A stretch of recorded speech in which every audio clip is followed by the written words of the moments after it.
আরে গ্যাসে লাগছে পরে তারা কিনা করছে একটা শাড়ি দিছে, শাড়ি দেওয়ার পরে শাড়ি খুলছে পরে আরো 6টা টিকিট বাড়িছে, বাড়িছে সবগুলা ক্র্যাশ করছে, ক্র্যাশ করে যতগুলা টিকিট ক্র্যাশ করা হয়েছে, যতগুলা মাল লাগছে তারা কইছে যে আমরা 14,700 টাকা দিতে লাগবে, আপনারা 14,700 টাকা দিলে আপনারা সবগুলা মাল আপনারা পেয়ে যাবেন।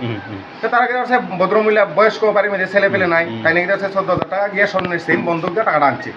আনার পরে তারারে যখন টাকা আছে দেখা তারারে কেন মাল নাই, বলছে যে আমরা একটা গাড়ি আছে, ওই গাড়িতে মাল আছে, আইতাছে, মালটা দিয়ে দিন, ঠিক আছে আপনি টাকাটা দিয়ে দিন। তখন সময় আরেকটা বাড়িতে আইছে সেম ঘটনা, তখন আমি ফোন করছে, আমি আইসি বলে এসে দেখলাম তারা এটা সব কিছু দেখলাম, কাগজগুলো তারা জিজ্ঞেস করলাম, তারা সব উত্তর কোনো কিছু দিতে পারে, তারা লাস্টে আমার ফাওয়া ধরা শুরু করতে পারে। তো ফাওয়া ধরে গাড়ির ড্রাইভার কেন এরালে যে গাড়ির ড্রাইভার আছে, গাড়ির ড্রাইভার প্রমাণ, গাড়ির ড্রাইভার নিজে বলছে তোমরা যে বাটপাটি করতেছো তাহলে তো আমি আনলাম না, আগে জানলে যে তারা যে এইভাবে গ্রামে শহর মানে সব মানুষের যে এরকম ভাবে ঠকাইতেছে, যে 14,000 করে সে 2 ঘর